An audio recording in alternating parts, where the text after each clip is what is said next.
আপনার নাম? দহন কুমার ত্রিপুরা। আচ্ছা, এটা কবে ভাঙছে আপনার এই ঘরের যে মাটি ভাঙ্গা পড়ছে, কবে পড়ছে এটা? এতে কালকে দিনের বেলা ভাঙে গেছে, রাত্রে থেকে যে বৃষ্টি দিচ্ছে, বৃষ্টি কমেছে না, কালকে মানে সকালে টাইমে ভাঙে গেছে, পুরা জল লাগে। আচ্ছা, এটা কোন জায়গা ধরে? এটা এটা উত্তোলন করে। উত্তোলন তরাই। হ্যাঁ। তো আপনি কি করে জানাইছেন নি এই ব্যাপারে? এই ব্যাপারে তো কি করে ওখানে জানাইছে না, বর্তমানে আমরা জানাইমু একটু পরে। মানে এখনো পর্যন্ত কি করে জানাইছেন না? জানাইছে না। আর আপনারা পরিবারে কতজন আছে? আমরা 4 জন, ছেলে 2টা, আমার বউ 1।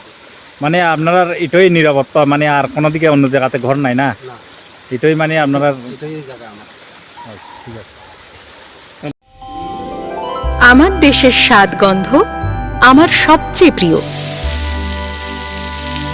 আমার জয় যেমন দেশের জয়, দেশের আনন্দ মানে আমার আনন্দ। লংতরাইয়ের গুঁড়ো মশলা হোক বা সর্ষের তেল, আমার দেশের প্রোডাক্ট। আর সেই লংতরাই দিয়ে রান্না যখন খাই, তখন পাই দেশের স্বাদের আনন্দ।